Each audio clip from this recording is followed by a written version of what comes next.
Hello, hello. It's Justin Colletti of SonicScoop. Thanks for joining me for this week's episode of the SonicScoop podcast. And today we're going to be talking all about a producer, engineer, mixer by the name of Steve Albini. He has developed a bit of a cult following over the years. There's a lot of people for whom Steve Albini is the guy. They want to get this man's sounds, and he's a little bit polarizing as well, because there are some people who just don't care for the Steve Albini sound. We'll talk about what that sound is, what makes him special, what makes him unique, and we're going to listen to a bunch of his work together so that we can get a sense for really how he differs from other producers, other engineers, and in the context of this program, specifically other mixers. Steve Albini, in case you haven't heard the news, he did pass away recently at the young age of 61. He passed away May 7th, 2024, and probably his biggest release ever was Nirvana's In Utero, and that's probably one of the things he's best known for. I'm not going to go into a whole bunch of biographical information about Steve Albini today, because I think that's available all over the place, and a lot of you tuning in probably know the basics of his story. I'll do the tiniest bit of a recap, and we'll get right into talking about sounds and listening to tracks together. Steve, he has his own bands as well. We'll get a sense for how his stuff sounds on his own productions, where he is the artist, there's no one to answer to, and he's getting the exact kinds of sounds he wants to get. And we'll listen to him compared directly to other mixers. Now, one of the big things about Steve Albini is he's not the kind of guy where people hire Steve Albini and then have him do most of the album and then hire some other guy to mix one or two of the singles. That almost never happens, except one very famous album, the album In Utero, where two of the singles are mixed by someone else, a guy named Scott Litt. And a third single is actually also mixed by Scott Litt, but his mix wasn't chosen, and the Steve Albini mix was chosen. So we'll do some back-to-back comparison, at least in one case, on the same album, same producer, engineer, studio, everything, same mastering engineer, only difference is the mixer. And that'll give us a special sense in what he prioritizes in the mix. For a lot of other artists, we're going to have to do a slightly different comparison where we compare a release to another release. So for instance, in the case of artists like PJ Harvey or Pixies or Joanna Newsome, we can listen to what his work sounds like on one album compared to an album that came right before it or right after it. So I've got a lot of big bands that he's worked with. We'll get into listening to that stuff shortly. But he is known for having these big drum sounds, arguably to some people overly boxy, to other people really full, prominent, just awesome sounding drums. And his approach, what he does with balances, is unconventional for major pop and rock records. What he does with reverb and effect or lack thereof, and when he does use them, is again unconventional for producers, engineers on major releases. I'll take you through some of his work that I think sounds really amazing, really great, and some of his work that I think a few mixes in here are actually kind of bad. And we'll listen to some of those as well. I'm not going to sugarcoat this just because the guy has passed away. And I'm also not going to be hard on him because he's here, not here to defend himself. I'm going to try to give you an honest appraisal, as much as possible, give you a chance to come up with your own tastes, your own decisions on what sounds good, what doesn't. And where appropriate, I'll give you some of my personal taste, but also some guidance in just what the differences are. If you are mixing, producing, engineering for yourself, what you could do differently to get closer to his sound, or if there's aspects of his sounds that you want to stay away from, what you can do differently, what other producers and engineers tend to do differently from him. So I think this will be a really fun one. Without further ado, let's start getting right into it. The only thing I have to do before we get right into it and start playing these audio examples is give the quickest of shout outs to our sponsors. The most important sponsor on this podcast, as always, being you. You want me to, on this live stream, get to the chase faster and start listening to records faster? Hit the like button, hit the subscribe button, hit the notifications bell. The more of you I see click that now, the shorter I will make this whole next section. So that's number one. Number two, sponsor yourself. The best way to sponsor this podcast is to check out one of our full-length courses. Even if you never finish one of the courses, it's a great way to sponsor the podcast and keep us going. But more importantly, these courses will absolutely change your life forever for the better, guaranteed, or your money back. Check check out Mixing Breakthroughs. If you haven't checked out any of them, Mixing Breakthroughs, man, this one really does change the way people work forever for the better. It will help you mix with more creativity, more confidence than ever before, faster than ever before, while getting better results than ever before. Is that all that possible? Can you mix better, faster, with more creativity and more confidence while spending less time in a mix? Yes, absolutely. This is what the course is about. And in fact, once you get systems in place that help you mix faster, your mixes will get better from mixing faster, from not wearing yourself out, from having a repeatable process that is proven across the work of countless producers and engineers over the years. Just get this roadmap, get this whole system to mixing in Mixing Breakthroughs. Guaranteed it will change the way you work forever for the better of your money back. If you've tried this one or you want to go specifically into one topic, we've also got EQ breakthroughs, compression breakthroughs, and mastering demystified, all of them 30-day money-back guarantee. Also, big shout out and thanks to Soundtoys, making some of my favorite creative mixing effects in the known universe. Try out anything they make for free for 30 days over at soundtoys.com. More about them later. Less yakking, more rocking. Let me take you into this playlist. I'm going to put my headphones on so we can listen to these tracks together. A couple quick notes on the playlist. I'm going to put the Spotify playlist link here in the description and in the comments as soon as this live stream ends. And the way this works, just like everything in this Mix Master series, is that the first track and all of the odd number tracks are a track mixed by this particular mixer, in this case, Steve Albini. And every even numbered track is a track that he didn't do.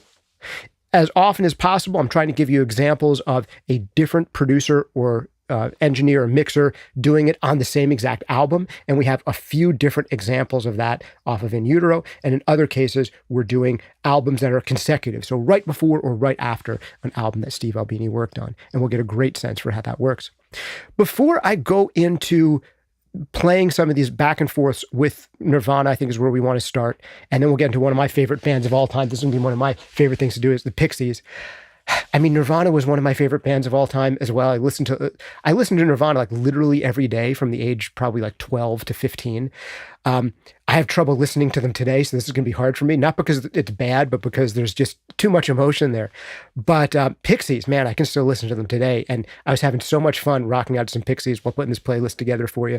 We'll check out Breeders. We'll check out Joanna Newsome. We'll check out also Steve Albini's own band. And this is something I didn't put on the playlist because there is no other producer or engineer who has worked on their stuff. One of his own bands here, Shellac. And I'm going to play a little bit of this song called Prayer to God off of the album 1000 Hertz that came out in 2000. And this, I think, is one of the most Steve Albini sounding records of all time. If you haven't heard this record and you like Steve Albini, you should listen to this record because this is what Steve Albini's productions sound like when he is left to his own devices in the modern era. There's still one Shellac record slightly later than this one that also is very indicative of the Albini sound, but this one from the year 2000, it really is at the cusp of the work he was doing in the 90s that really made him famous and his kind of later period where he really perfects the kind of sound he's really starting to achieve here in 1000 Hertz.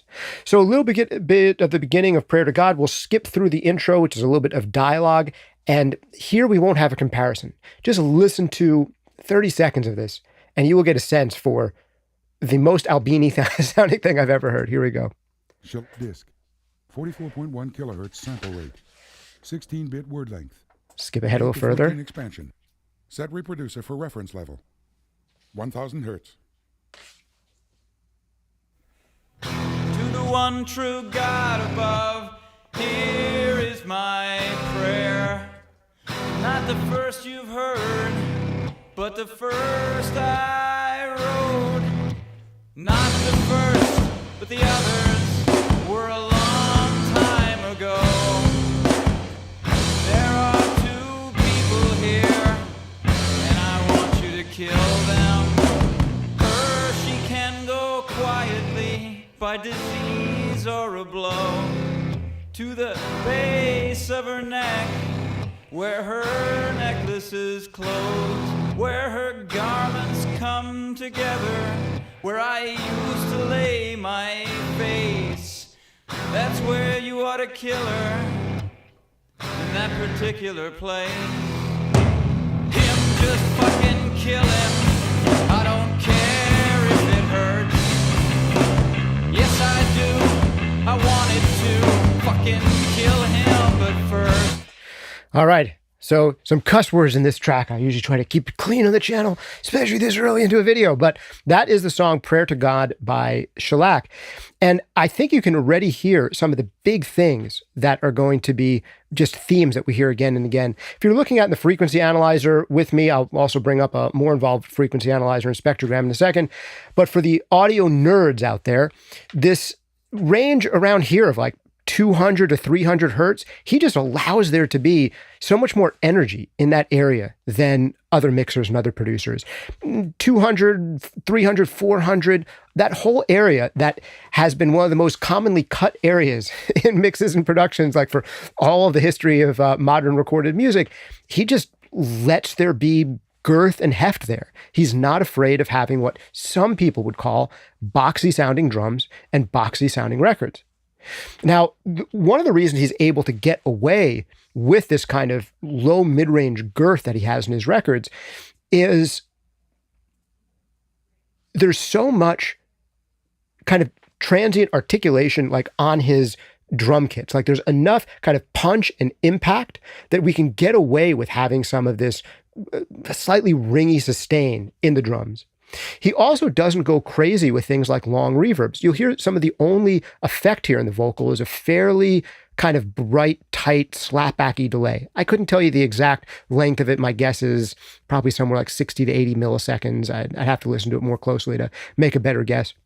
But another thing that we hear is this single guitar that sounds really wide with lots of room sound on it. So rather than using a lot of digital reverbs and recording things dry and adding digital reverbs, he's often trying to get room-like sounds. I don't know particularly how the guitar on this specific record was done, but it sounds a little bit to me like a stereo guitar. Like it could be we have a closer mic pan to one side and then a further mic pan to the other side. There could also be ways of doing this with certain effects processors that could do this, but there's like a stereo spread on the guitar itself. And a lot of modern rock mixers do this thing, which I love and which often works on a lot of rock records, which is to have guitars that are up front, fairly dry, and really wide. You listen to a Chris Lord-Alge mix, you listen to some great Brendan O'Brien records, you listen to a Chad Blake mix, and these are people who are like, we're going to go super wide, left, center, right on things like guitars. They're going to be way up front, and then our kick and snare are going to be down the middle. And with Steve, one of the things he does is he's not afraid to kind of let everything mix together and kind of give everything a stereo picture where he's relying a lot on maybe room mics and distant mics to just allow things to feel like they're in an actual stereo space. And he's less likely to do that dry up front hard panning thing and less likely to do a ton of reverb and a ton of delay kind of thing. Every once in a while, though, there'll be some examples we're going to listen to where he'll do some reverb or delay effects that are just very unusual and probably done in a very different way than most producers and engineers will conventionally do them. So with a little bit of Steve's own project out of the way, clearly like not a hit song, you know, Shellac is never going to have the number of listeners that Nirvana is or the Pixies are, but just sonically, it speaks to what Steve is trying to achieve. Let's get into this playlist here, and we're going to start with the original Steve Albini mix from 1993 of the song Heart-Shaped Box by Nirvana. We'll play this one, and you know what? Actually, I'll do it the other way around. I'll play a little bit of Heart-Shaped Box as we all know it. This is the remixed version by Scott Litt. So this is a Steve Albini produced track, engineered track, mixed by Scott Litt, who I think is famous for REM and a whole bunch of other major artists in the 90s. But let's get a taste for Heart-Shaped Box, the hit that it was, and this I think is the 2013 remaster, but the original mix. And then we'll hear Steve's mix. So here's the original Heart-Shaped Box, not Steve's mix.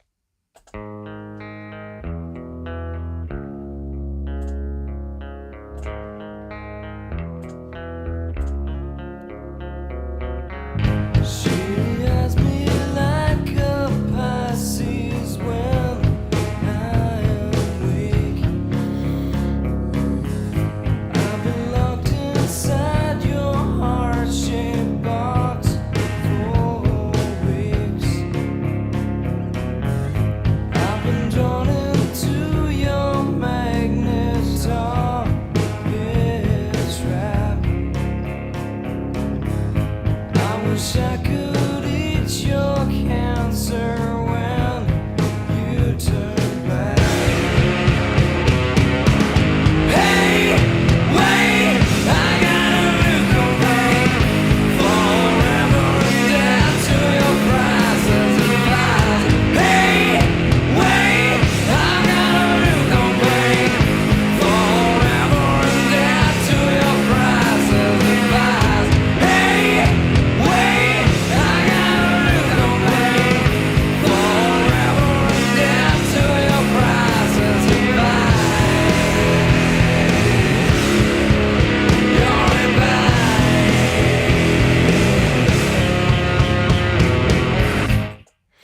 Now, without further comment, I'm going to get into Steve's mix of this. This is his original mix that was not used from 1993.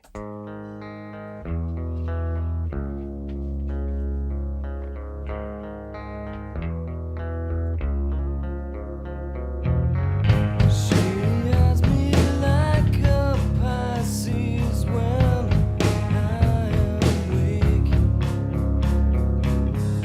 I've been locked inside your heart-shaped box for weeks.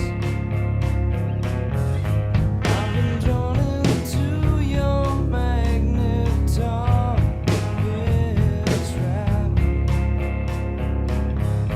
I wish I could eat your cancer when you turn back. Hey, wait, I got a new complaint. Forever and dead to your prices and lies. Hey, wait, I got a new complaint. Forever and dead to your prices and lies. Hey, wait, I got a new complaint. Forever and dead to your prices and lies. You're back. So, what are some of the differences you hear? I'll give you some of my notes here. One of the interesting things that I'm listening on good headphones here that I noticed both in the Shellac song and in Steve Albini's mix is just how uncareful Steve is about vocal processing, in the sense that I hear some plosives in both of the vocals on both of these songs.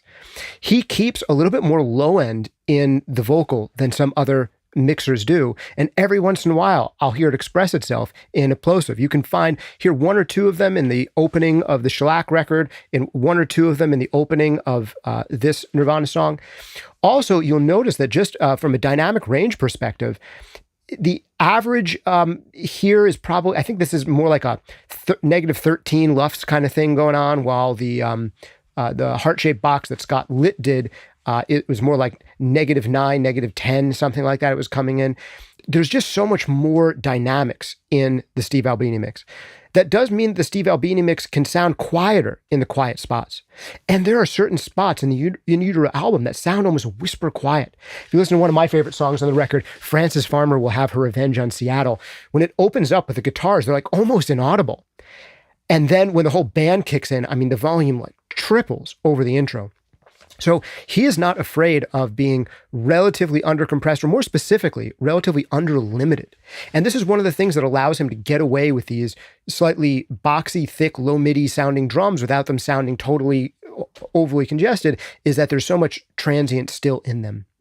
I think we can see in the frequency analyzer here that in this particular record, it's not so much the 200 and 300 hertz area that's amplified. It's like this 500 to 750, 800 hertz area, more the center mids rather than the low mids being really thick. It's more kind of center mids to low mids. Some other things here is the vocals are relatively undercompressed compared to lots of major records, and the vocals often are relatively quiet compared to a lot of other major records. The drums are just less compressed, less controlled. The overall record, less dynamic control. The vocal, less dynamic control. Let's listen back again to just the end of the verse going to the chorus on both of these records, back to back, listening for some of those cues. And let me know if you hear anything else specific on your side. So here again is Scott Litt's mix, end of the verse going into the chorus. Let's see if I can find that. Right around here.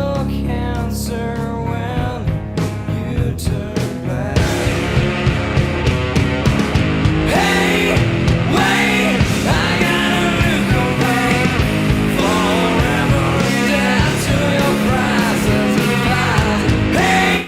And now let's hear that same bit on Steve's. From here.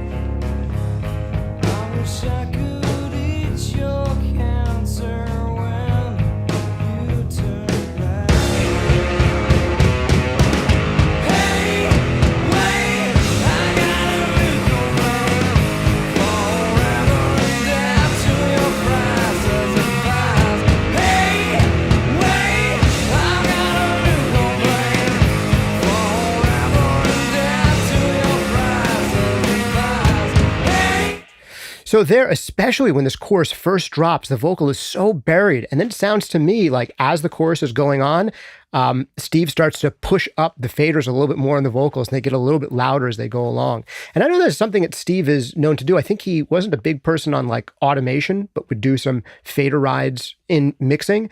And just listen to this transition again, where the vocal level is when the chorus hits, and how much he's allowing the snare drum to be like the lead character over the vocal, and how much the kick drum is even more important than the lead vocal. But then as the chorus goes on, he's like, oh yeah, vocal should be a little louder. And we hear some of these hey waits come in where they're starting now to compete with the band. But he's not afraid of having the vocal be like literally drowned out by the drums when they first enter. Let's listen to that transition one more time on Steve's. I wish I could eat your cancer when you turn back. Hey, wait, I got a new forever and death to your prices and lies. And now listen to the way that Scott Litt handles this same exact transition and how much more he tightens things up. We still have the big boxy drum sound in Scott Litt's, but is a tighter big boxy drum sound. And he really allows that vocal to stay front and center the entire time. So here his transition. Your cancer. I wish I could eat your cancer when you turn back. Hey, wait, I got a new complaint. Forever and death to your prices and lies. Hey, wait, I got a new complaint. Forever and death to your prices and lies. Hey, wait, I got a new complaint. So one of the things that Scott Litt does here that Steve Albini doesn't is Scott does the more conventional rock thing, which is to have this sound like a rock record. We want big, loud, aggressive, awesome sounding guitars. And there's always this trade-off in rock mixing between loud drums and loud guitars. And in Steve Albini's mix, when it comes, there's a showdown between the drums and guitars, he lets the drums win. Scott Litt, on the other hand, he's like, no, I'll still make these drums sound big, but I don't want them making the guitar sound wimpy and weak. This is a rock band. One of the things in rock bands that's unique to rock bands is that they have guitars. Let's make sure these guitars are big. So it depends on what you're listening for. You could be listening to Steve Albini's mix and be focusing on drums and being like, oh man, the drums sound so big in Steve's mix. But if you're coming into this record wanting to hear some guitars and you listen to Scott's mix, you'll be like, oh yeah, the guitars, they sound really cool. But if you come into Scott's mix listening for drums, you might be disappointed. And if you come into Steve's mix listening for guitars, you might be disappointed. So also the way the background vocals are treated, I think one of the things that Scott does brilliantly in his mix is he lets the drums be smaller than the vocals and the guitars. So we follow the lead vocal line and the guitars are impressive. But then on those low tom hits in the chorus, he's like, that's the drum's moment to shine. When Dave Grohl is hitting those low toms, that's where we'll allow the drums to poke up a little bit louder than you'd expect drums to poke up. So we get this sense of there being loud, massive drums without having to have loud, massive drums all the time. There's some conventional sense in which Scott's mix is a little bit more masterful and well-balanced, but there's also this sense in which Steve's style is just more unique, and in ways you could argue that it's hi-fi in the sense of like high fidelity to what real life might be like if you're standing right next to a drum kit while a band's playing. One more time, the transition in Scott's. Your cancer when you turn back. Hey, wait, I got a new complaint. Forever and death to your prices and lies. Hey, wait. So there you go, emphasizing the guitars and emphasizing those tom fills one more time on Steve's, and then we'll skip to another song.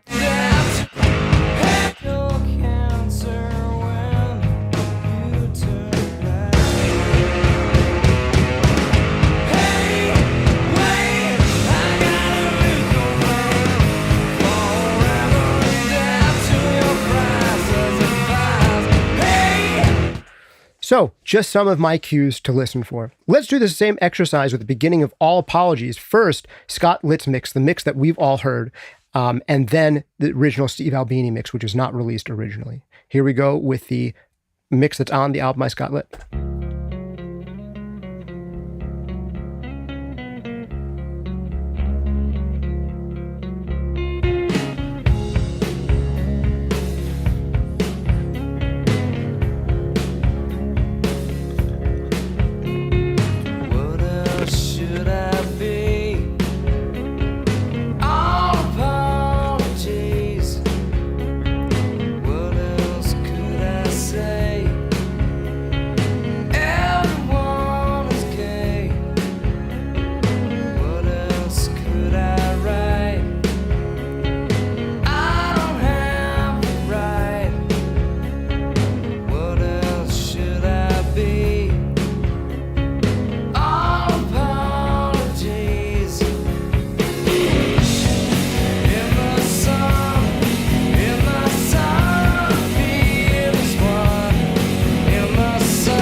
And there you go. That is Scott Litt's mix. Now the Albini mix that wasn't used. I mean, Scott Litt's mix still sounds like a Steve Albini production. He's really respecting Steve's aesthetic, even in things like the choice of vocal effects. But some of the things that are very un-Steve are how much compression Scott Litt has on the kick drum, especially in the loud section. That's very not Steve. There's really consistent, compressed, shaving off the transient on the kick drum.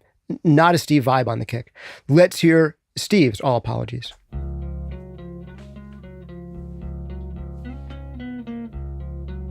Way drier and less wide already. Scott is bringing in, I think, a little bit of like noise or maybe like a cymbal brush noise or something here and the left side on his mix in the intro that we're just not hearing in Steve's.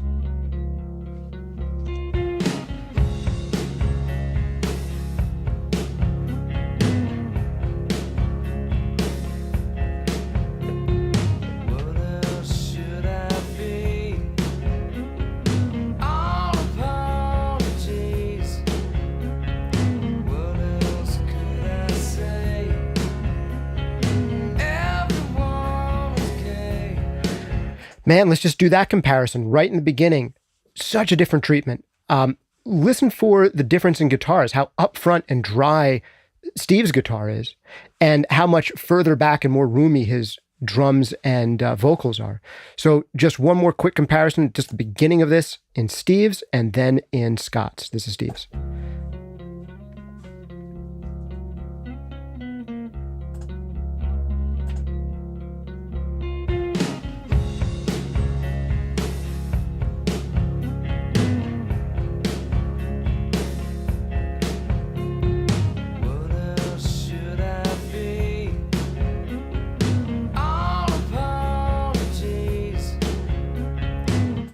And now in Scott's.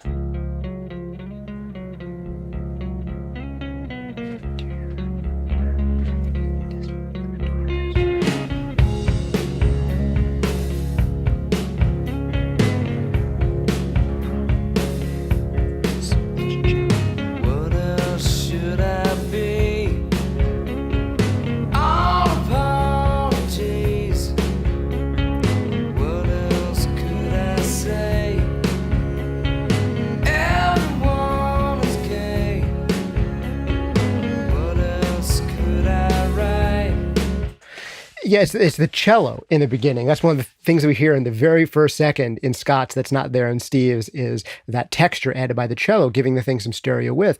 But one of the two big differences for me, well, there's three big differences. One of them is guitar treatment. Scott is putting a little bit more distance on the guitar.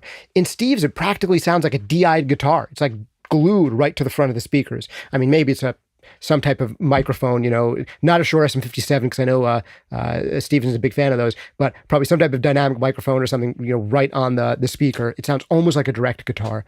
And Steve's, there's just a tiny bit more space on the electric guitar, allowing it to occupy this same artificial space he's made with the rest of the elements. So it doesn't feel like this dichotomy between upfront guitar and then more distant vocal and drums.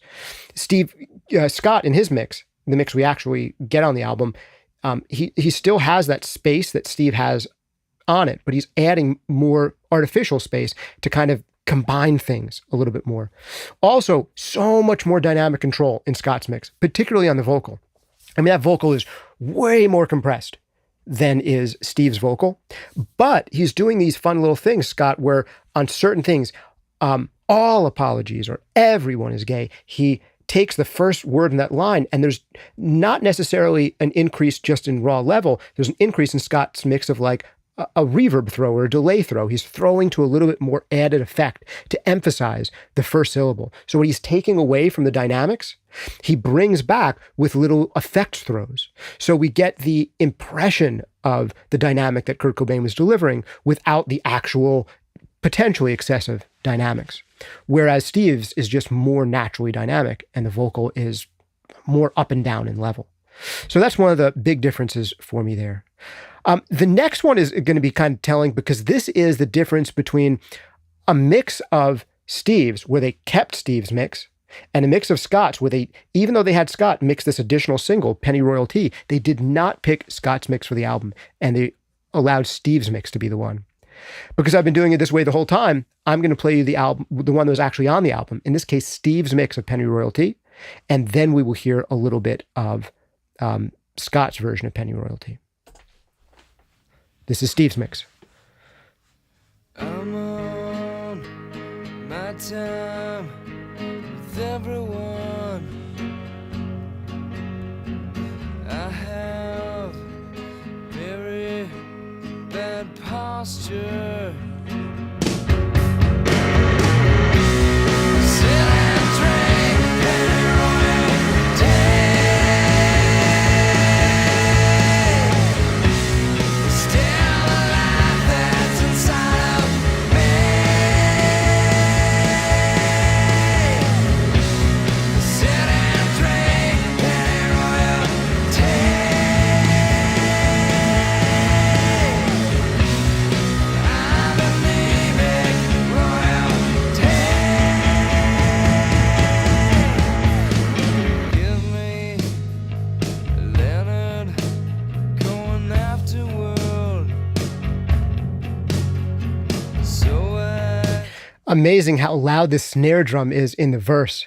But in the chorus, he actually lets the drums take a bit of a back seat. This is one of the songs on the record where the guitars really do sound big when everything comes in, because he allows them to beat the drums, unlike what he was doing in Heart-Shaped Box. This mix, I mean, the vocal is so dry in the beginning, so lightly processed, and then when the whole band kicks in, there's this dynamic jump that we're just not going to hear in Scott Litt's mix. So let's hear the beginning transition in Scott Litt's. I'm on my time with everyone. Too much, right? Steve would never do that. He would never have this kind of watery chorus double delayed effect. This is not the version of the song I know from the record. And I can immediately tell in the first two bars, I would agree with picking Steve's mix. This was just, Scott was going for something and he went a little bit too far and it wasn't the right thing. And it's like, you tried, Scott, you tried to do something cool and different and new. We're going to stick with the original mix. I have very bad posture. Man, if you know the song Come As You Are, that has like that watery chorus delay, maybe it's on the bass. It sounds like they did that like on the vocal in the entire the entire song.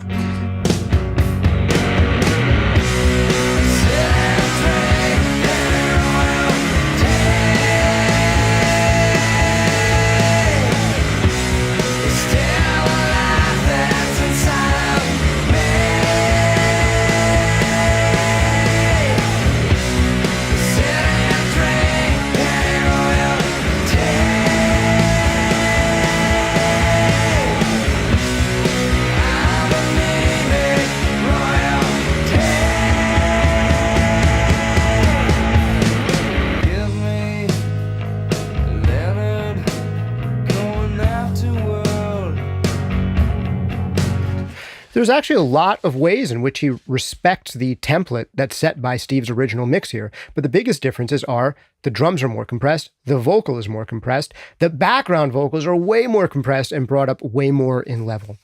And the vocals are just more featured. And I also think that the mix is overall kind of tighter sounding on Scott's side. But there is this just space that you can walk into in Steve's mix. This is what undercompressed records sound like and what people like potentially about undercompressed records. If you find yourself really preferring the Steve Albini mix, you might like the sound of less compression. Now, sometimes a Steve Albini mix isn't going to win in a SIP test against a mix that's comparably loud, that has more compression and more limiting in it. But once you acclimate yourself to the Steve Albini sound and you forget that it's a little bit more boxy and a little bit more mid-rangey than other sounding records, you can really get lost in one of them and you forget about the way it sounds and you really can just get into the vibe of the song. You acclimate yourself to the vocals being lower than vocals on a lot of other records. So if you listen through like a whole Steve Albini album, I feel like his production gets more and more transparent as you're listening to it.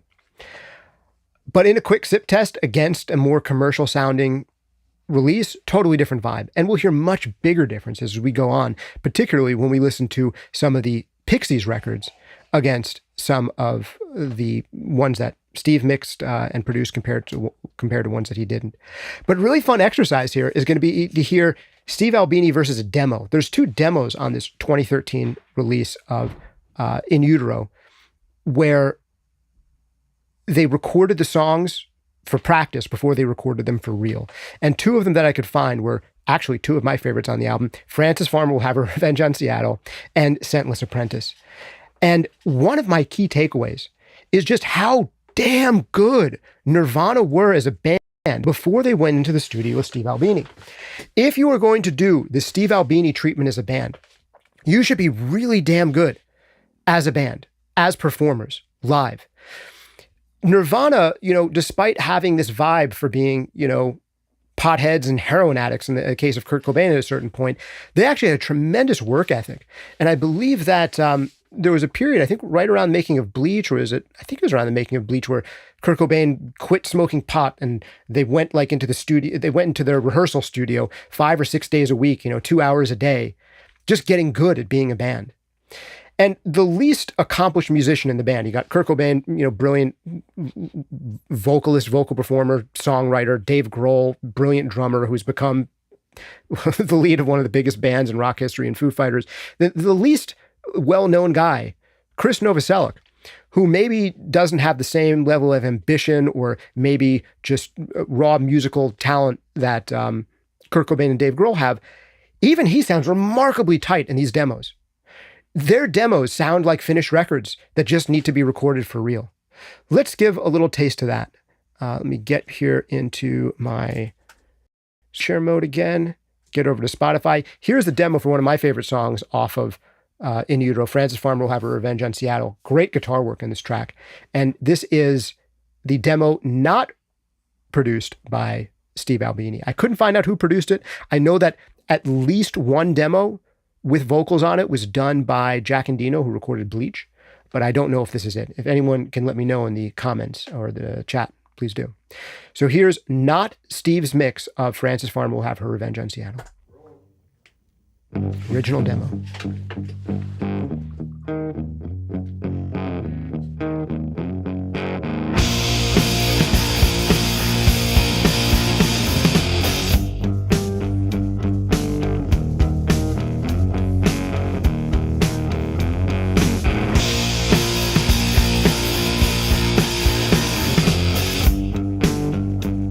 Little tempo change there.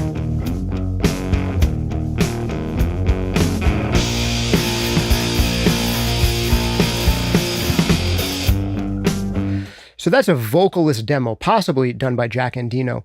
And here is the actual album version. And listen how quiet these guitars are in the beginning.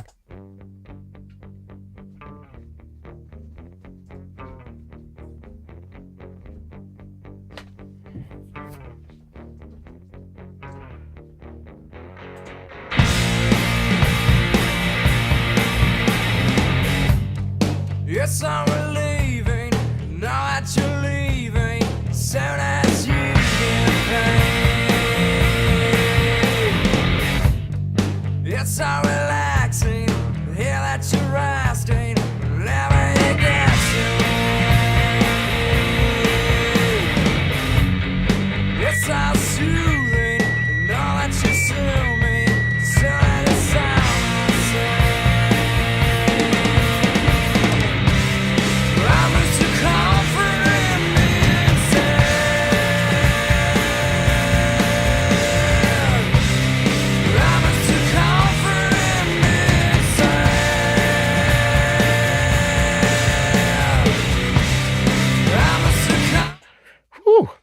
All right, so I think you can hear what I mean and see it on the chart as well. This whole 400 area, how much he's allowing there to be in the snare drum there. He's not getting the low end of the snare drum off of the fundamental of the snare drum, which is like 100, 200 hertz in the, upper bass. He's really getting it here in the girth of the low mids, like how much is going on in the tom and the snares. 300, 400 hertz. You don't hear that on a lot of rock records. And that is part of Steve's sound. Another part of it is just listen to the vocal effect on this sound. The vocal effect sounds like another mic in the room with Kurt. I don't know if that's what it is, but that is what it sounds like. It sounds like room ambience. Let's go back to here.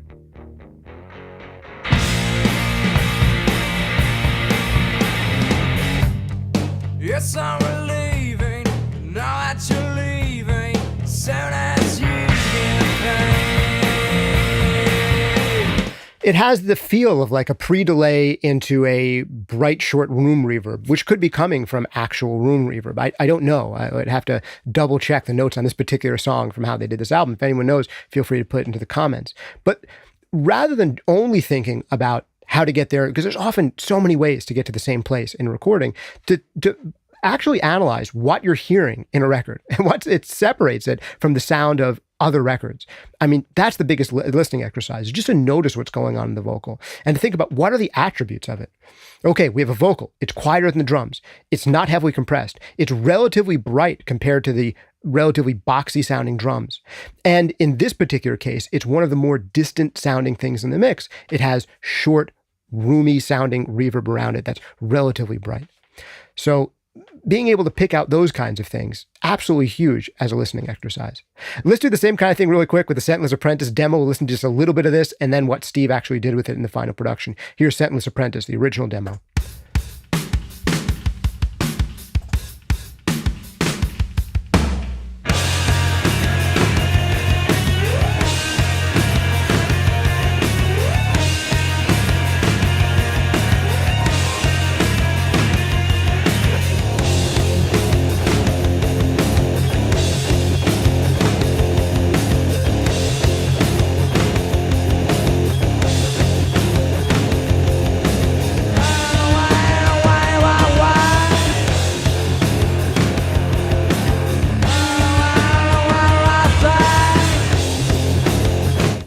I mean, that's what your original demo should sound like. That band is tight. That band is ready to go out on stage in front of thousands of people. That's what that band sounds like to me. And if you're not already sounding like that before you go into the studio, do not take the Steve Albini approach and expect yourselves to have a record that you're absolutely going to be thrilled with.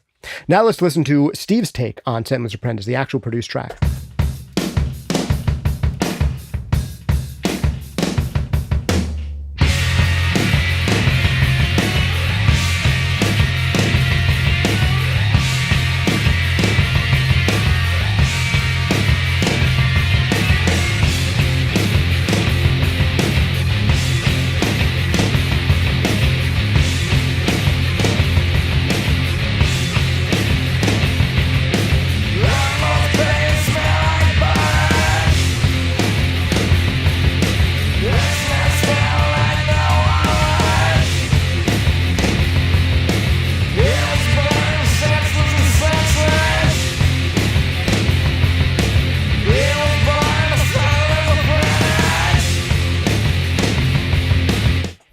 So cool, totally iconic drum pattern and song.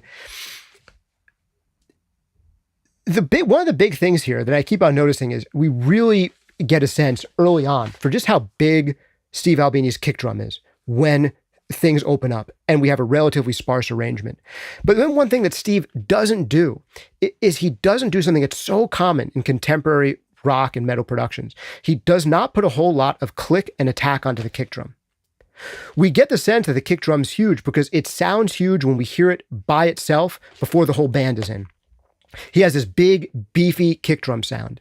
What you don't notice is once the guitars and everything else come in, the kick drum kind of gets masked, and all that's left is really the pulse of the kick drum. And we're getting the meat of the kick drum from just its lower register, the stuff that's happening in this 100, 200 hertz range, like this kind of boomy area in the kick drum that a lot of modern producers and engineers would be inclined to cut out some low mids, potentially make sure that there's not too much boom around 100, 200 hertz, and they're going to boost the low subs of the kick drum, and they're going to boost like the upper mid, something like 2K, 4K, to get this big on bottom, massive sounding kick that has this tight audible nugget that you're going to hear on any speaker system. Steve's kick drums are not like that. They're not like that on this song. They're not like it at all in the chorus of All Apologies. Listen to that one more time. I'm going to play you a little bit of the kick drum. Listen to a transition from the sparse section to the whole mix. And you remember the kick drum being loud because of when it was playing by itself. But then he allows it to get masked, and he's not like doing something where he goes in the chorus and has a different EQ for the chorus, so the kick drum's brighter and can still be, tacky in the chorus. He doesn't do that at all. Here it is one more time. Listen for the kick drum and what's happening there.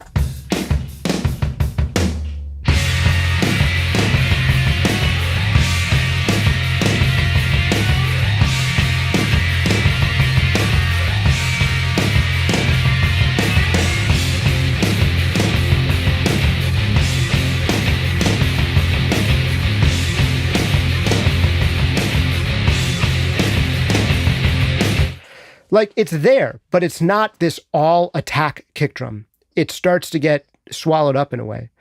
Listen to the kick drum in the chorus for his original mix in All Apologies, and just hear how bottom-endy it is.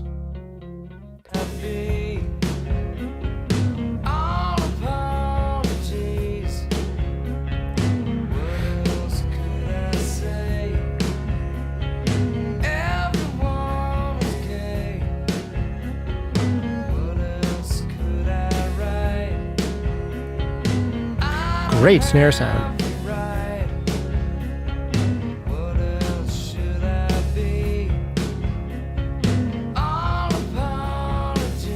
Now listen for the kick.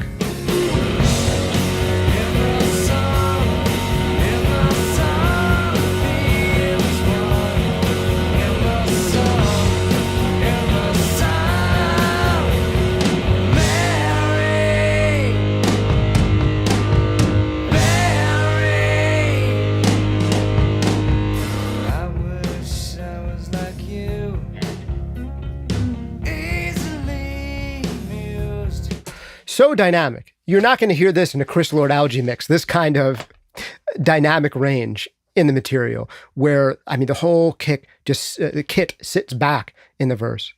And you're not going to hear this kind of thing in a Chris Lord Algae mix or a lot of modern, rock mixes or a modern Foo Fighters mix where during the chorus, we're really only hearing the 80 hertz on the kick drum. We're getting a whole bunch of like 80 hertz and there's no click forcing its way through. It's just like the throb of the kick. And when we're in these sparse sections, we hear the kick surprisingly kind of big and airy and round. And then when everything else comes in, we're just getting the throbby pulse of the kick drum, particularly in this particular case, I think it's around 80 hertz or so.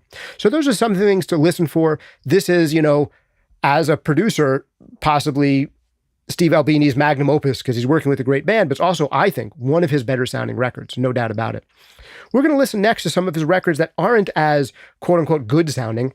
We'll get into the Pixies, and I love the work that he did on Surfer Rosa, but really mid-rangey sounding record. And then we'll get to some mixes of his that I actually don't think are very good. PJ Harvey's Rid of Me album he did. We'll listen to it together and you tell me what you think. I never really got PJ Harvey that much, never understood it that much. But man, you're going to hear these mixes and you just tell me what you think. That's all I'm going to say. It's foreshadowing, but I think some of his mixes, odd choices in Rid of Me. We'll get there. But let's start with another one of probably the biggest Steve Albini songs is off of the album Surfer Rosa, Where's My Mind? Made famous by, it's in the scene, I think, where the whole city is blowing up in Fight Club. And I think that made it famous. I remember being a Pixies fan, when Fight Club came out, and I'm like, I can't believe they put the Pixies in there.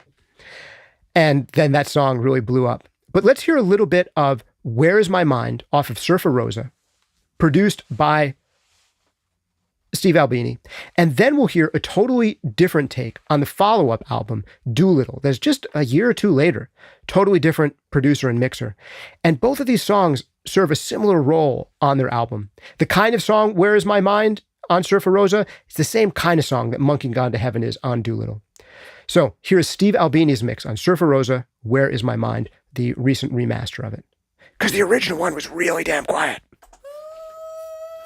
Stop.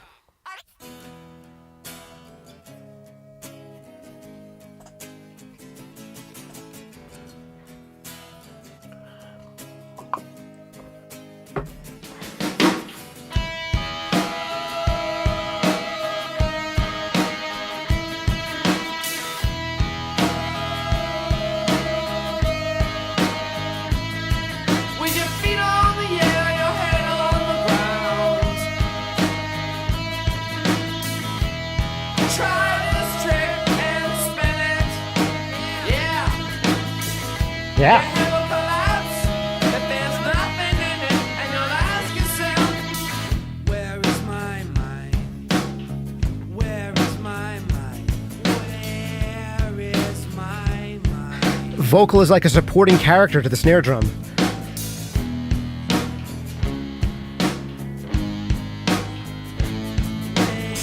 Way out in the water, see it swimming.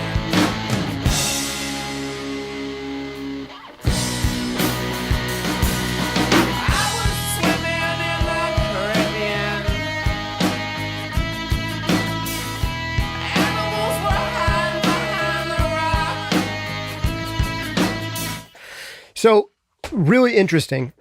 Some of my takeaways here are there are moments in this mix where the vocal is like a secondary character to the snare drum. Like the snare, if we were watching a movie, the snare drum would be in focus, like it's about to have like its kiss scene or its final deathly farewell scene. And there's a supporting character called the vocal behind it. That's the sound staging on this mix. And even the guitars are in front of the vocal. Like the guitars and snare drum are in front, and then this relatively uncompressed vocal, which sounds kind of roomy and distant, is further back behind them, further away from the listener. And this is a very unconventional way of mixing, but it sounds pretty cool. Another really unconventional thing is the treatment of background vocals. The background vocals are also incredibly uncompressed. They're brought in relatively loud, but you get the sense of like the ends of words fall off. The ends of phrases fall off, both in the lead vocal and in the background vocal. It's a very different texture than what you're likely to hear in most rock productions and the way backgrounds are treated in most rock productions. Now, let's listen to a little bit more of this, and then we'll listen to a similar song off of Doolittle called Monkey's Gone to Heaven. I'm just going to back up a little bit. Let's listen for some of these notes and Where's My Mind, and then I'll flip to their next album, Monkey Gone to Heaven. You tell me what differences you hear. Here's Steve's production again.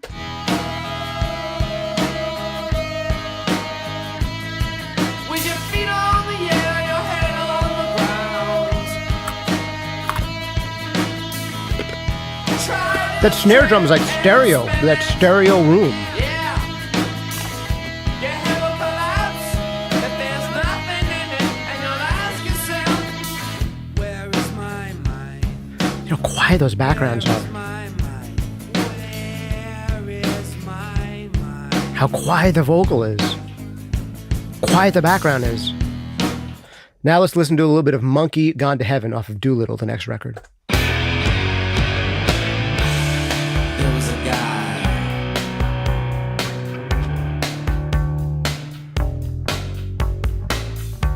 An underwater guy who controlled the sea. I mean, right off the bat, Steve would never have that bass tone and he would never have that vocal effect. They're just not things that Steve would do. That bass sound, how kind of round and glossy it is. There's areas in the mid-range that are being carved out and areas in the upper mids that are being accentuated. And there's plenty of compression on it.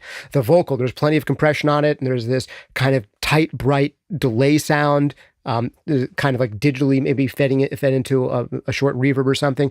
Just very, very different aesthetic than what Steve would ever do. I mean, listen to that reverb on the snare drum. Could you imagine that reverb on that snare drum on a Steve Albini record? No. It's like a gated reverb. One more time.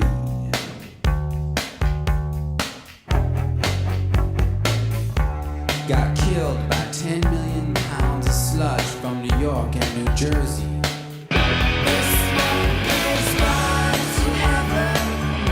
Do you hear how bright and compressed that female vocal is? I think it's Kim Deal. And how relatively sibilant it is. You'd never hear that kind of high end on a Steve Albini vocal. You'd never hear a background vocal like Black Francis is singing the background in this one behind Kim Deal. How compressed and audible he is, even though he's in the background. You would lose like half the words of the background vocal in the Steve Albini mix.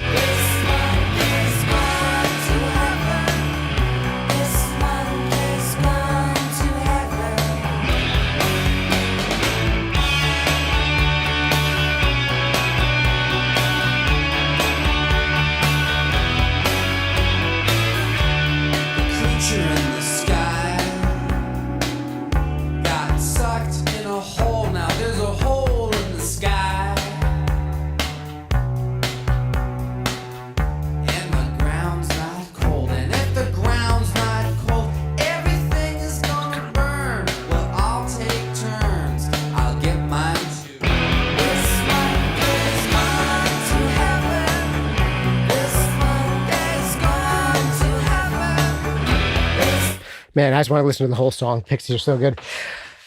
So underrated. They should have as many monthly listeners as Nirvana. Easily. Anyway, Monkey Gone to Heaven. Everything totally different than what Steve would do, right? Kick. Way clickier and more processed than Steve would do. Snare drum. There's reverb added to it. Like a digital reverb added to it. Vocals. Bright, compressed, sibilant. There's no chance that Steve is doing any of that stuff. Now let's go for one of the most pop-sounding mixes that Steve did for one of the most pop-sounding songs on the album Surfer Rosa. It is called Gigantic. This is one that Kim Deal sings. I don't really love the very poppy Pixie stuff. I'm going to play Gigantic off of Surfer Rosa, and I'll play a similar song, Here Comes Your Man, off of Doolittle. These are the more 90s pop ones. Not my favorite Pixie songs, but we got to hear them. This is Steve Albini doing a pop song on Surfer Rosa.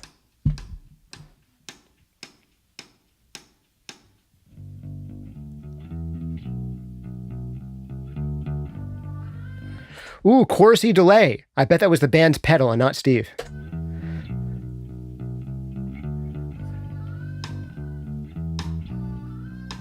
Really far away, roomy, undercompressed background vocal. That is so Steve. And this I know, his teeth as white as snow. Super dry, slightly panned vocal. That is so very Steve. What a gas it was to see him walk her every day into a shady place. Vocal quieter than the side stick. Very Steve. The obligatory okay. The double's in there as loud as your voice, but only because you made me. Very Steve. With her lips she said, hey, pa, pa, pa, let's have a ball. Hey, pa, pa, pa, let's have a ball. Hey, pa, pa, pa, let's have a ball. Gigantic, gigantic, gigantic, I'm deep in love. Gigantic, gigantic, gigantic, I'm deep in love. Kick drum that kind of disappears in the chorus a little bit. Very Steve. Very loud vocal. Not very Steve. Again, this is probably at the behest of the band. Kim Deal going, hey, this is our pop song. Can you turn up my vocal?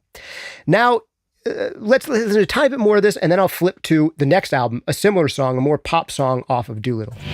Lovely lace Still Steve. What a big black mess, what a hunk of love. Big boxy Walk kick, her every day into a shady place. but a little bit of effect on the snare. I'd wanna be a pa, let's have a ball. And now a similar song, Here Comes Your Man, another Kim Deal song off of Doolittle.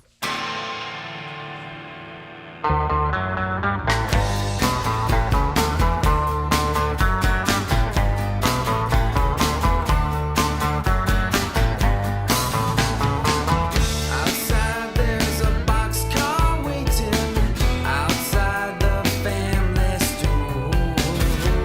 Out by the fire breathing. Outside we wait till face turns blue. I know the nervous walking. I know the dirty bed. Not a Kim Deal song. I'm totally wrong. This is a Frank Black song, but still a poppy song. Kick drum, totally different, right? Here we have a ton of sub energy. Around 40 hertz is where our kick drum is really living. Like we hear that low pulse on it. Actually compressed kick, and bass, so you can hear like every note in them. The vocal here is relatively buried compared to some styles of pop music production, but this is appropriate for like 90s indies pop rock to have the vocal relatively this quiet. But you hear so many things on here that Steve wouldn't do. The kick drum treatment, so un-Steve. Listen to that kick drum intro one more time. This is not a Steve Albini kick drum.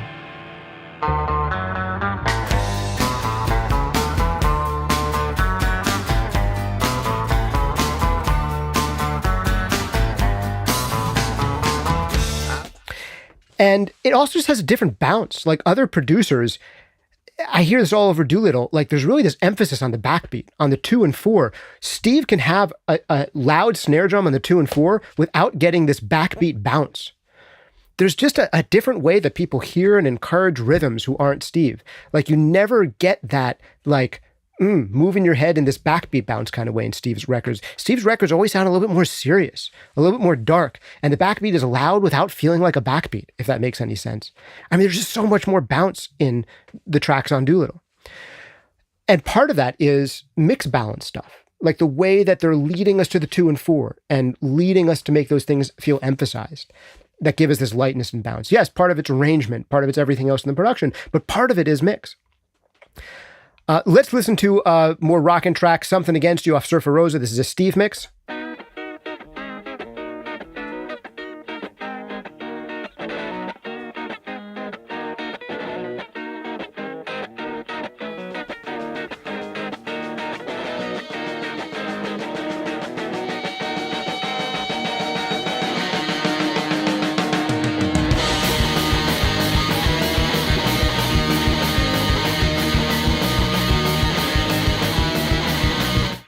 And you hear the drums getting a little buried here. The drums come in big when it's empty, but once the whole record drops, it's like Steve got this really cool drum sound from when the drums are by themselves. He's like, let me dial in a really great sounding drum mix. Gets the great sounding drum mix.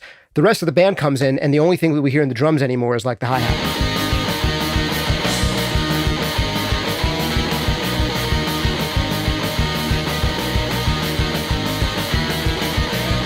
Really pillowy, soft kick drum.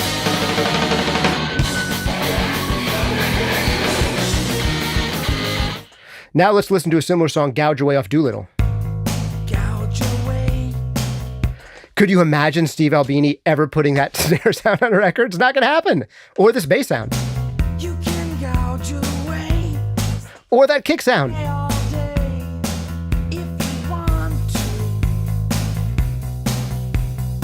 There's reverb on that kick drum, and there's a gated reverb on the snare drum. Could you imagine Steve doing this? No, this is like the anti-Steve Albini mix. Let's hear that one more time. You can gouge away, stay all day if you want to.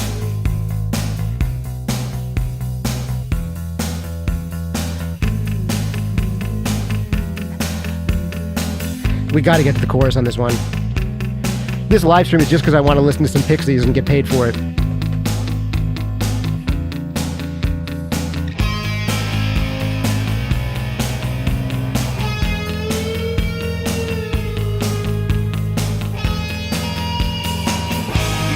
approbation, some sacred questions. You struck my locks, some marijuana. If you got some, gouge away. So good. Just go listen to some Pixies. All right. Bone Machine, a little bit off of Surfer Rosa. This is Steve Albini. And then we'll skip to some other artists. But, man, I just got to play a tiny bits of snippets of this. I want to play a tiny bit of Caribou. And then we'll get on to PJ Harvey and some other stuff. Just a second. All right. Here's a Steve Albini mix, Bone Machine. This is early on for Steve.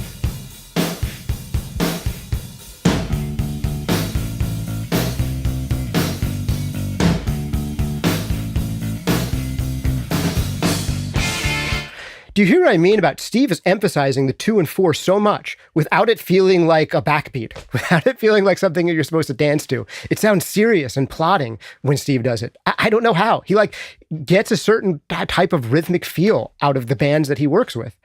And yeah, it's just something about his attitude. It's 2 and 4 that's like heavy and weighed down somehow. A little bit more of this.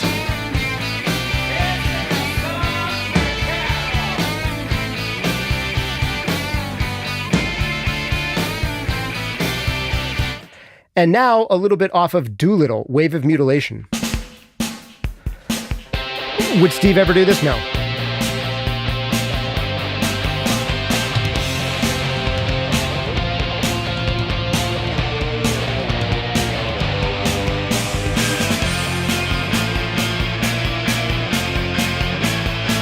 Like that kind of tightness and reverb, you're not going to find in a Steve Albini mix. Tiny bit more. Break My Body. This is another Steve Albini mix.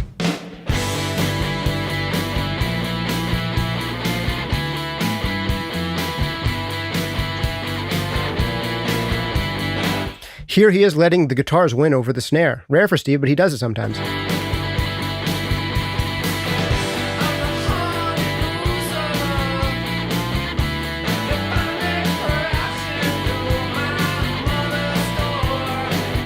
And now the lead single off of Doolittle from Pixies, totally different mixer. Could you imagine Steve doing this bass line?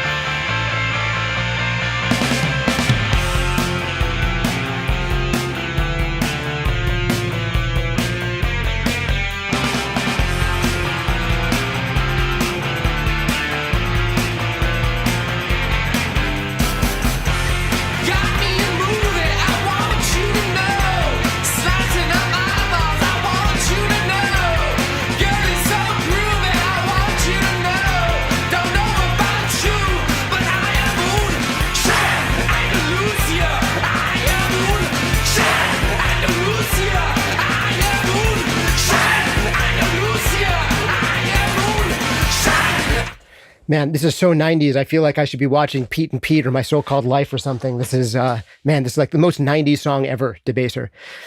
Great.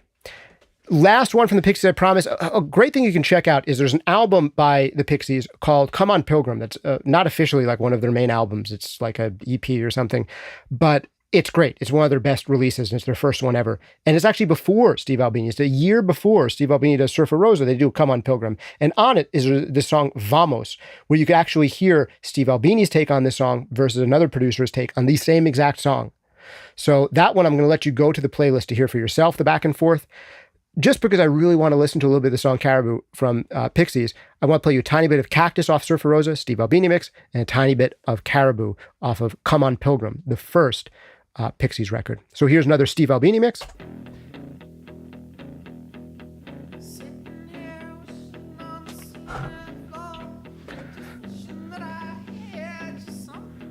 Man, just how far away everything is.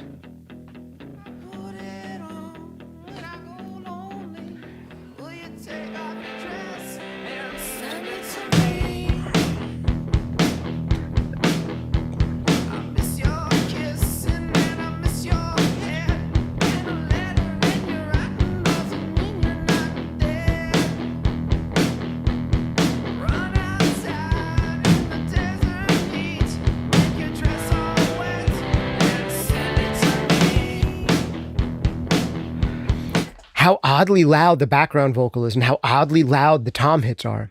And now, similar song, Caribou off of Come On Pilgrim, year before.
So that one is not mixed by Steve Albini, but there's certain aspects of it that are like Steve-like, but you can hear that there's a significant difference here. This is Steve-like in the sense that we get this sense of like this cavernous space. Things like Big Tom Hit is allowed to be big and be surrounded by room. Vocals are allowed to be a little bit dynamic, right? The whole track is allowed to be a little bit dynamic, but it's different than a Steve Albini mix. It is more processed. There is reverb being added to things that Steve might not add reverb to. There's more dynamic control in some places than Steve would do. And it's just an interesting comparison. We think about Steve being this kind of guy who gets just the natural sound of a band in a room, but that's not true. He gets the natural sound of a band in a room through a very Steve Albini lens. The guy is not a chameleon, right? He has a certain way that he likes hearing things. He has a certain way that he likes hearing drums. He has a certain way that he likes hearing vocals. And things get filtered through his preferences, very much so. And he's a strong personality. And I believe I've heard interviews where Pixies talk about working with him, and they're like, hey, could we like do a background vocal here and like bring it up and maybe bring the vocals up? And he's like, yeah, fine if you want, you know.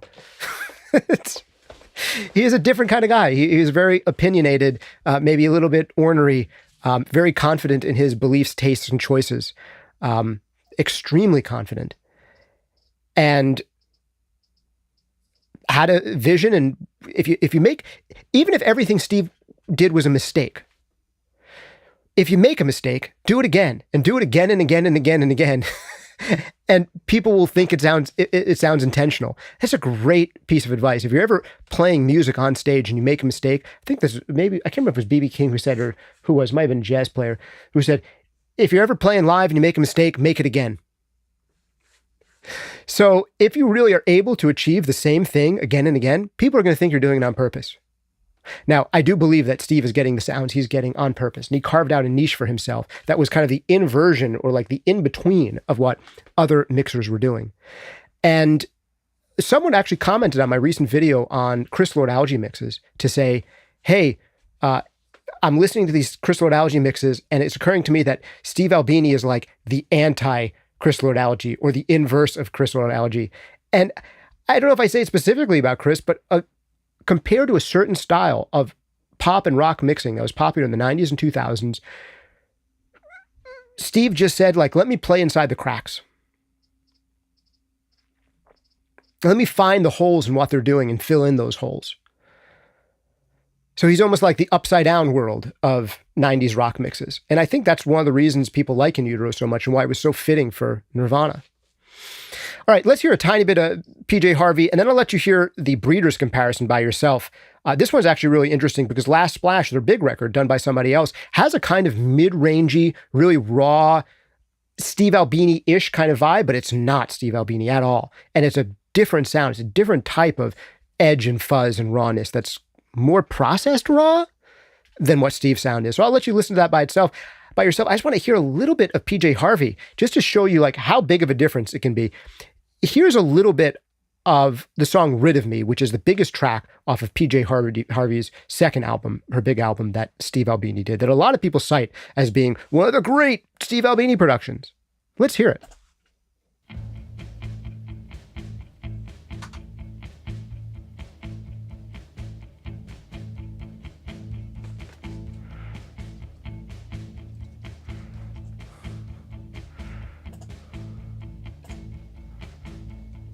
Slow build on this one, right? Let's go a little further ahead.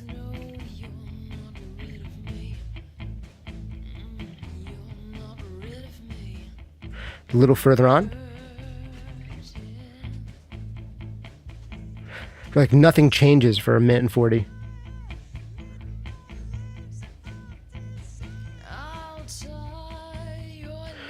A lot of build in the song. Let's jump further ahead so you get a better sense for it.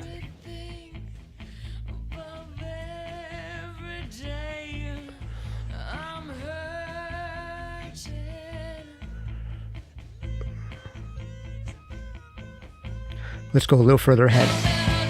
I want to find this transition for you. So little compression.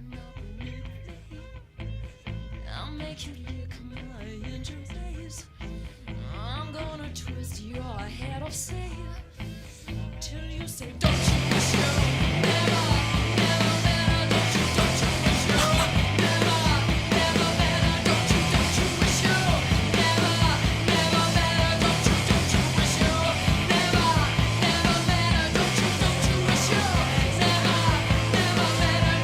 Don't you wish you never, never met her? Don't you? Now, that was PJ Harvey's biggest hit up until that point. Not a huge PJ Harvey fan. Never really got it. There's this really slow monumentous build for 3.5 minutes until it breaks into this very Albini sounding drum section with these oddly treated vocals. Very dry, very uncompressed. Let's hear such a polar opposite. Her next album, which is done, I believe, by Alan Moulder. It did 9 Inch Nails and a whole bunch of other bands. Let's hear how different that can sound.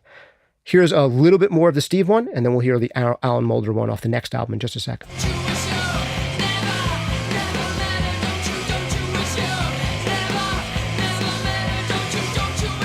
So that's Steve, and here I believe is Alan Moulder. I lost my heart under the bridge to that little girl. So much to me, and now I'm old, and now I holler. She'll never know just what I found.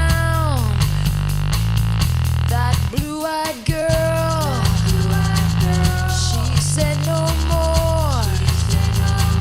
And that blue-eyed girl became blue-eyed whore. Down by the water, I took her hand, just like my daughter. I'll see her again.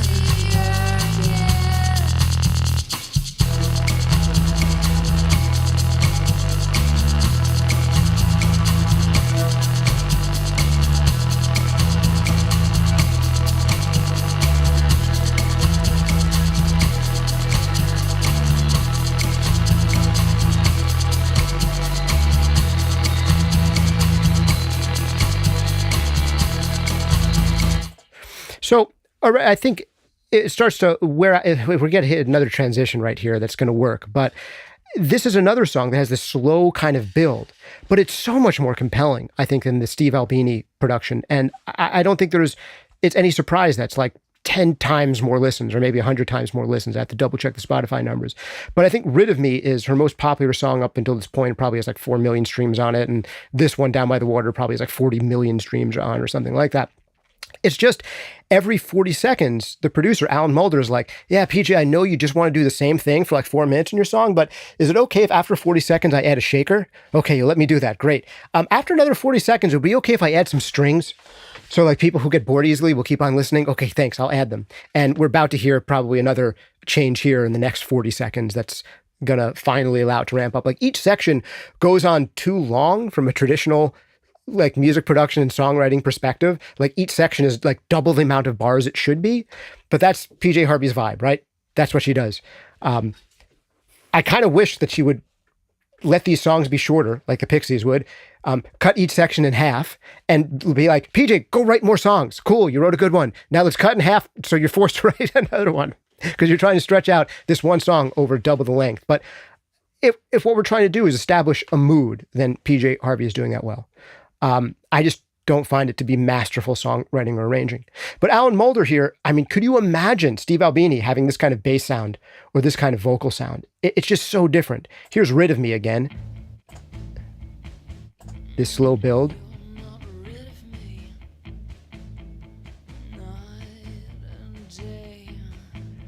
And here's Down by the Water again. I lost my heart under the bridge. Yeah, very much not something Steve's doing. Now let's compare it to PJ Harvey's prior record, the record Dry. And I think both of these records, Rid of Me and Dry, I don't really find either of them to be well produced. A lot of people talk about PJ Harvey as being, one of the must listen to Steve Albini records. I personally don't get it. If you get it, listen to it. Tell me what I'm missing. I'm really just like, my heart is wide open to getting what other people love in any music. I have trouble getting what it is in PJ Harvey yet. So if you can give me like your perspective on what it is about PJ Harvey that does it for you. I'm so into hearing about it.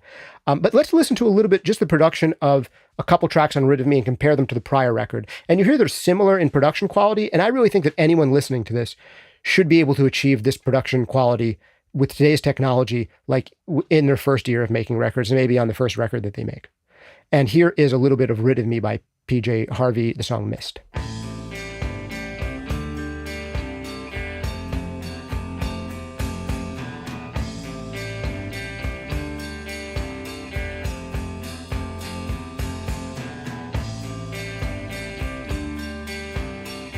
Wild how loud and bright those ride cymbals are. Let's go a little further ahead. At your speak, I burst in, full to the brim.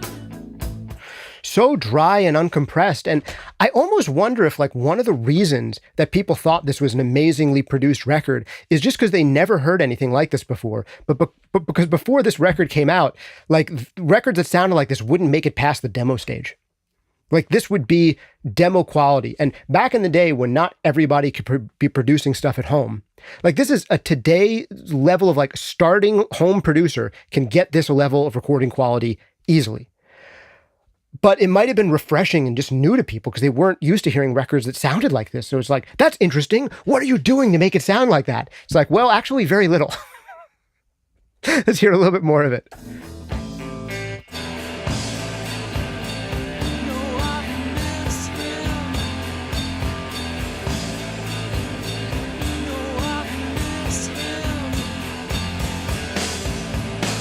Like I listen to it and I think just why is that ride cymbal so loud and so bright?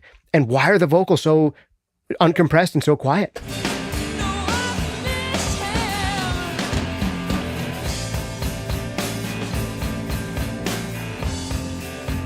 And also, why didn't the drummer do another take of this fill?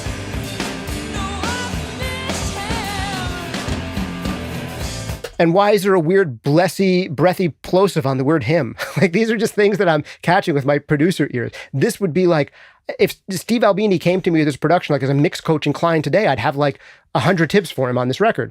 But huge record, millions of people have heard it. Let's hear a little bit off the prior record. And just to see, you know, Steve, I think, did a better job than what was done on the prior record. So here is Sheila Na Gig from the album Drive by PJ Harvey.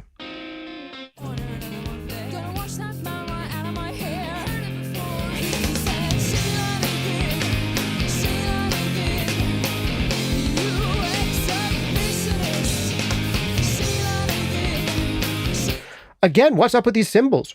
It sounds like there's a compressor across the drum kit that is not catching the attack of the cymbals, and the attack of the cymbals is getting more pronounced than everything else. Or maybe they put like a compressor on the snare drum or something, and it's just amplifying additional... Like there's just weird extra attack on these cymbals. I just don't understand why it's there.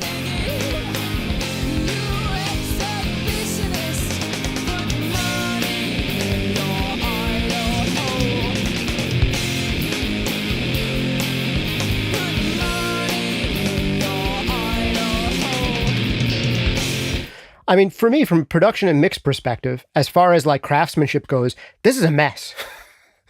But so Steve does do a better job than this. Here's A Man Size, another one of the bigger tracks off of Rid of Me. It's better, but is it leagues ahead? I don't know.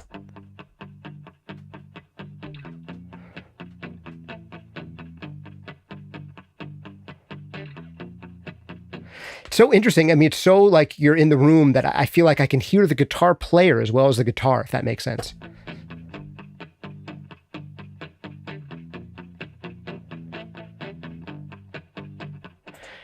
Now, she has really drawn out songs. I'm going to skip a little bit ahead. I'm sorry, PJ.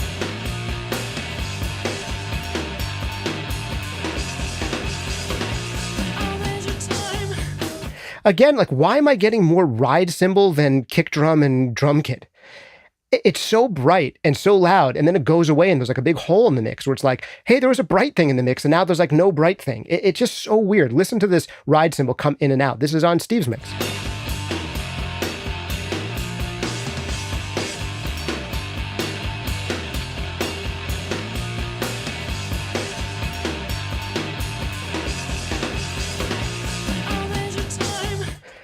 It's like this overly loud ride cymbal that's overly bright compared to the rest of the kit.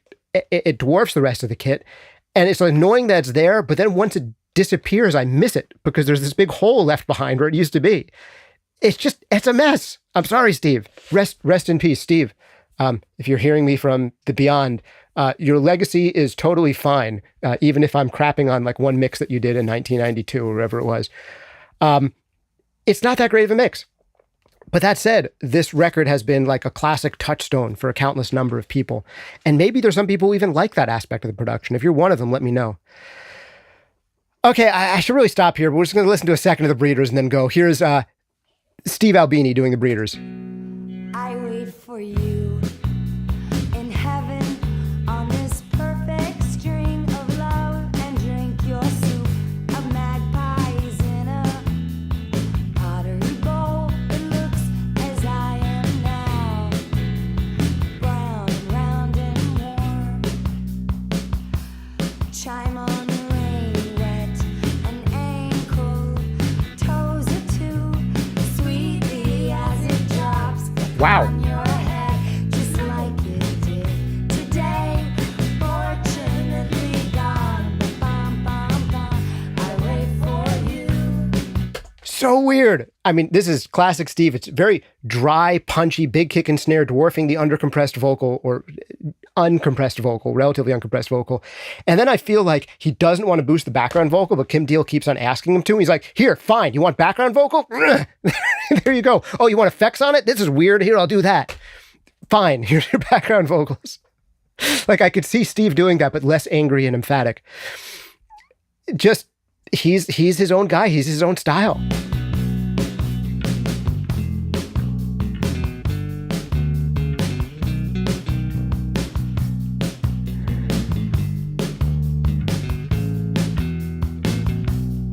But here's the thing that I think people do like is in that little bit there with the solo, you really do feel the humanity of the band in a sense. You feel like you're there, warts and all, standing too close to the drum kit with amps that aren't powerful enough. And they're really there. And you're really like getting to know them somehow. Very different approach, mid-rangey, raw, but a totally different kind, totally different producer on their big album, Last Splash. Here's the song Cannonball. Steve would never have that kind of affected radio panning like that.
So there's things that are Steve-ish about this, right? Like how buried that background vocal is.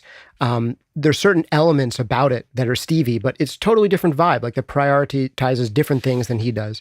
Just a tiny bit of dough from Steve.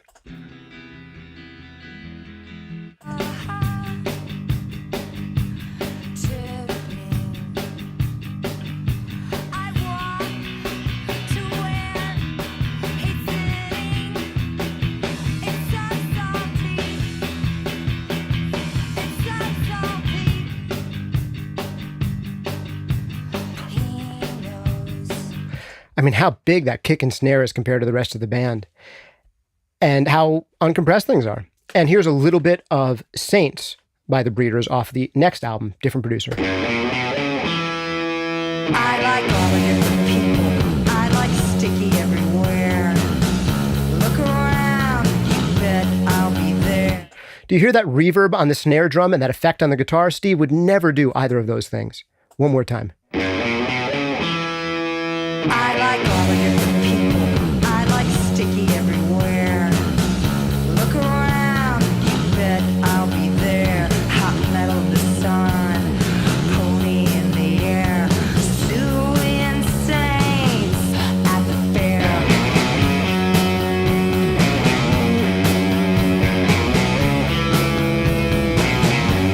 And look what this mixer did.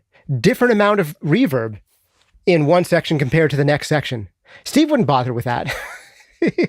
He would not craft like a separate snare sound for one section relative to another. That's not something that he does. I mean, he does some automation, he does level rides, but he gets like the sound for the song and then rides the faders a bit.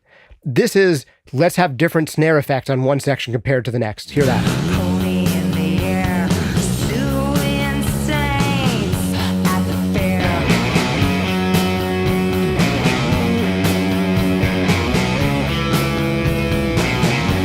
Do you hear how much that snare drum dried up to make room for the vocal to be more featured? The snare drum was super featured for a moment there with this reverb. I mean, listen to this. This is a kind of mix that Steve wouldn't do. We're going to hear the guitar super dominant. Then the snare becomes super dominant, in part because of effect. And then the snare is going to dry up, so it allows that guitar to come forward and be featured again. So let's listen to this transition from section to section that, again, very un-Steve. I mean, there's reverb added to that guitar right there. And you will hear the same guitar part without as much reverb on it later on in the song. I like all the different people. I like sticky everywhere. Look around, you bet I'll be there. Hot metal, the sun, pony in the air. Suing saints at the fair. Dried right up.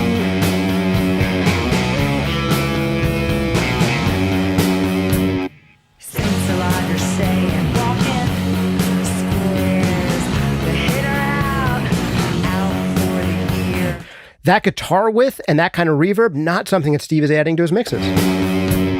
Saints alive are saying, walking squares. The hitter out for the year. It's a lot of bass, a lot of crank air. I hope you play around with this playlist for yourself. I should really stop here. The next song, Happiness is a Warm Gun, is a Beatles cover. It's probably the best song on the album that Steve did with these guys. Unfortunately, it's a Beatles song, so if I play it on this stream, probably the whole stream will get taken down by the Beatles. Divine Hammer, this is one that he did not do. It's a great song. That's like one of the best Breeder songs. You should listen to that one. So check out this playlist if you want to do more of your own back-to-back comparisons with Nirvana, with the Pixies, with PJ Harvey. Another thing you could check with the Breeders, another thing you could check out is Joanna Newsome. She's actually not on Spotify, so I didn't add her here. But there's two songs that you could check out. One is The Sprout and the Bean would be like the big track off Joanna Newsome's first album, and it's harp and vocal and some other stuff. And then there's a Steve Albini version of this harpist singer, Joanna Newsome. You can check out the song Emily and to hear totally different takes on it. I don't want to play her on the stream because I feel like because she's not on Spotify, she might also like take the whole stream down if I play one of her songs. But you can actually ironically find her songs on YouTube. So go check out Joanna Newsome. Steve Albini did her second big record. I believe it's called Wise, the letter Y-S. And so check out her two records. This one, the song Emily. This is the Steve Albini one. And then the song Sprout and the Bean is her other like big hit. It's a fun song. If you've never heard Sprout and the Bean by Joanna Newsome, you probably should. If you want to hear a totally weird, sprightly sounding girl with a somewhat affected voice playing harp, if you haven't heard the song, you should hear it at least once in your life. And that one is not produced by Steve, and you'll get a sense for his take on more orchestral and harpy arrangements. All right, I think that's about it for the stream. Don't you think? We've been going, dudes and dudettes. How long? An hour and a half talking about Steve Albini, listening to Steve Albini records. What do you guys think about this? What's your take? I want to hear about it down in the chat below. Big thanks for hanging out with me, guys. A couple of quick announcements here. One is the next live stream is not going to be one of these mix feedback live streams, or not, I shouldn't say mix feedback live streams. It won't be a Mix Masters live stream. It won't be about a great producer engineer. Instead, the next live stream is going to be private, members only, one of our mix feedback sessions. So if you are one of the SonicScoop members, please join me next week. Submit one of your mixes. If you are not a SonicScoop member, consider becoming a member right here on the YouTube channel right now. All you got to do is pay $5 and you will become a member of this channel, and you will get mix feedback from me in our next mix feedback session. You can also ask me questions during the live Q&A sessions. What else do we have going? Whole bunch of stuff, guaranteed answers to your comments and stuff. It's $5 a month. Go check it out. Subscribe right now. Hit join, become a member. And what else? Oh yeah, courses. Check out our great full-length courses. If you've been listening to me talk for this long, who better to learn about mixing and music production from? Like, you've just listened to me talk for an hour and a half. Would you prefer to hear me talk for an hour and a half, scripted, giving you the best, most detailed information I've ever put together about how to mix better? Mixing Breakthroughs is a system, a roadmap to mixing that I 100% guarantee you will cause you to mix better, more confidence, and more creativity than ever before, while mixing faster, while completing your mixes in half the time or less. A lot of us spend weeks or even months on mixes. I'm going to show you how to spend 2 hours, 4 hours, max 8 hours on a mix to get you better results than you have been spending literally weeks and months on your mixes in the past. This is a clear path to eliminating second guessing, getting better results. It's going to give you a complete roadmap, a complete system for mixing, an inside-out understanding of where to start, what you should be doing each step along the way, and how to know when you're done, how to know when things sound as good as you can make them sound, how to do that quickly. Mixing Breakthroughs, check it out over at mixingbreakthroughs.com. You can also check out Mastering Demystified if you want to learn everything that I know about mastering to start mastering for yourself or for others. Also, you can check out Compression Breakthroughs if you want to learn everything I know about compression. EQ Breakthroughs if you want to totally transform the way you use EQ. Try all these out. If you don't know where to start, get Mixing Breakthroughs. If you're really curious about compression, EQ, or mastering, get one of those. But they will change the way you work forever for the better, guaranteed, or your money back. Also, big shout out and thanks to Soundtoys, making some of my favorite creative mixing effects in the known universe. Try out anything they make for free over at soundtoys.com.